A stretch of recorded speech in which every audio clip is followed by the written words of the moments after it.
47ユダの遺書。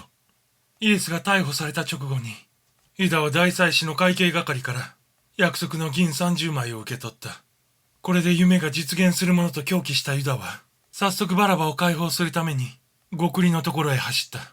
極利はすでに町へ出かけていなかった。町へ行ってみると、とんでもない噂が流れていた。彼らの一人がユダに耳打ちした。もう金なんかいらないよ。祭司たちが直接バラバの解放をピラトに願い出ているんだそうだ。この間まではバラバは英雄だともてはやしていたんだが、ある筋の話によると、ローマの兵隊がバラバの手足をもぎ取ってだるまにしちまったそうじゃないか。そんな役立たずをピラトがくれたって何にもなりゃしねえぜ。ひでえもんだよ。今じゃみんなブルっちゃってね。イエスどころじゃないんだよ。それにさ、パリサイ人が金をばらまきやがってイエスの悪口を言わせるんだから、たまったもんじゃねえよ。あんなキリストなんかいるもんかって言ってるぜ。イエスが捕まった時なんか奇跡の木の字も起こらず、天使にまで見放されちまったんだから、しょうがねえさね。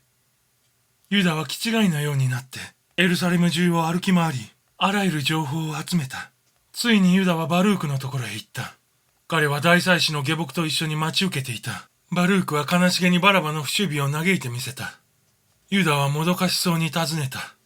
うちの先生はどうなったんですか？大祭司カヤパが彼を死刑にするためにピラトのところへ送り込んだのだ。平和を強調していたやつのことはもういい加減に忘れたらどうなんだね。これを聞いたユダは頭に血が上り、わめき出した。バルークが彼に言った。イエスっていうやつはずいぶん臆病なんだってね。ペテロが剣を抜いて戦おうとしたのに、それをやめさせたそうだ。ユダはうなるように言った。だけど彼は神の子じゃないか。なんだって神の天使すら現れなかったんだ。どうして神の子が見捨てられちまったんだよ。奴はただの人の子だったのさ。ただの人だって？ユダは大声を張り上げながらバルークの元から飛び出していった。その時からユダはイエスがキリストであることを信じなくなった。ユダはわめき散らした。おお、なんてこった。そういえばイエスが言ってたっけ。この者は生まれてこなければよかったのに。と、ユダはその足でアンナスの家へ急いだ。アンナスは数人のパリサイ人と楽しそうに話していた。民衆がどうやらイエスの死を望んでいることを耳にしていたからである。ユダは彼らの間に割り込むようにしてアンナスの前に立った。頭も下げず怒りを込めて銀30枚をアンナスの足元に叩きつけた。私は汚れなき人を裏切ってしまった。お前はその代償を返せ。アンナスは言った。わしたちには何の関係もないこった。アンナスは下僕に命じてユダをその場から放り出してしまった。ユダは大声で祭司たちを呪い続けた。ユダはバルークのところへ行き、一通の手紙を手渡してからどこかへ消えていった。